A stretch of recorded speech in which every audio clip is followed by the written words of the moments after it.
धनशक्ती विरुद्ध गरिबीच्या संघर्षामध्ये नगर दक्षिणेमध्ये आज जो एपिसोड या ठिकाणी कोतवाली पोलीस स्टेशनमध्ये घडला हा अत्यंत दुर्दैवी एपिसोड आहे। या ठिकाणी महसूल विभागाच्या अधिकाऱ्यांचं जे काही निवडणुकीसाठीचं केलेलं प्रशासकीय पथक आहे हे पथक प्रशासनाच्या पद्धतीने चालत नसून महसूल मंत्री आणि पालकमंत्री यांच्या वैयक्तिक आदेशावरती चालतंय। ही अत्यंत दुर्दैवी बाब आहे। या ठिकाणी निलेश लंकेंसाठी काम करणारे अॅडव्होकेट राहुल झावरे आमचे जे सहकारी आहेत त्यांच्यावरती त्या ठिकाणी खोट्या पद्धतीनं पोलीस प्रशासनाचा आणि निवडणूक यंत्रणेचा गैरवापर करून त्या ठिकाणी गुन्हा दाखल केलेला आहे।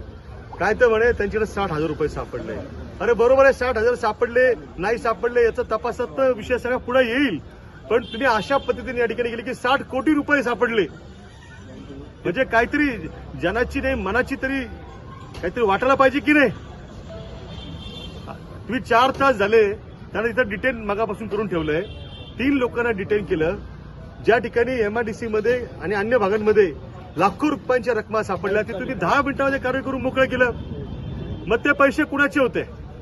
त्याच्याशी पालकमंत्र्यांचा आणि विद्यमान खासदार सुजय विखे पाटील यांचा काही संबंध आहे का? याच्या बाबतीमध्ये कुठलीही स्पष्टता तुम्ही दिलेली नाही। इलेक्शन कमिशनच्या ऍपवरती अनेक प्रकारच्या तक्रारी त्या ठिकाणी दाखल होत आहेत, त्याच्यावरती तुम्ही कोणत्या प्रकारची कारवाई करत नाही, ते सगळं पेंडिंग आहे। मात्र तुम्हाला गरिबाची ही जी काही लढाई सुरू आहे ती लढाई मान्य नाही।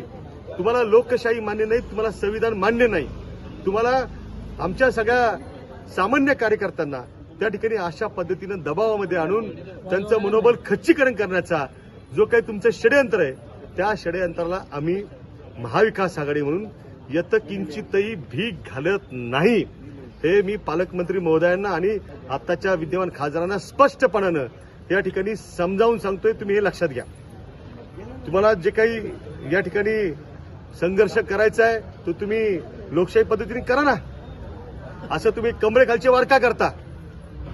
तुमच्या पायाखालची वाळू सरकली असेल आणि तुम्हाला जर नैराश्य लवकर त्या ठिकाणी आला असेल तर आज 29 तारीख होती, आज अर्ज माघारीची मुदत होती, अनेकांनी अर्ज माघारी घेतले। तुमचा पराभव जर झालेला आहे असं तुम्हाला त्या ठिकाणी खात्री पटलेली आहे तर तुम्ही आज अर्ज स्वतःचा मागे घेऊन निवडणुकीतनं बाजूला होऊन त्या ठिकाणी आपल्या उत्तरेतल्या तुमच्या कारखान्याकडे आणि तिथल्या सगळ्या संस्थानांकडे कूच करायचं होतं। तुम्ही थांबले कशाला या ठिकाणी? त्याच्यामुळे एक लक्षात येईल की आम्ही नगर शहरामध्ये काँग्रेस आणि शिवसेना राष्ट्रवादीचे कार्यकर्ते काम करतो। आमचे आदर्श हे स्वर्गीय अनिल भैया राठोड आहेत। आम्हाला संघर्ष हा काही नवा नाही आणि संघर्ष कसा करायचा ना हे आम्हाला माहिती आहे, कारण की आम्ही संघर्षात आलेलो आहे। आमच्यातलं काय कोणी युवराज नाही, ज्यांची निवडणूक आम्ही लढतोय सर्वसामान्यांच्या पाठबळानं ते लोकनेते निलेश लंके हा एका शिक्षकाचा मुलगा आहे, एका शेतकरी आईचा मुलगा आहे आणि जनसामान्यांचा आवाज आहे तो तुम्ही दाबू शकत नाही।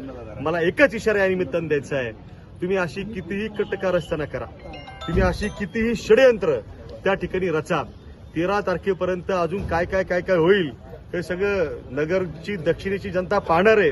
पण एक सांगतो की ज्या दिवशी 4 जूनचा दिवस उजाडेल, मतमोजणी होईल, त्यावेळेला या नगर दक्षिणेमध्ये सर्वसामान्य माणसं गरिबी विरुद्ध धनशक्तीच्या लढाईमध्ये संघर्षामध्ये लाखो सर्वसामान्य माणसांचा विजय त्या ठिकाणी झाल्यानं आपल्याला पाहायला मिळेल। बाकी हा ट्रेलर होता, पिक्चर अभी बाकी आहे। आम्ही सगळ्यासाठी सज्ज आहोत हे तुम्ही लक्षात ठेवा।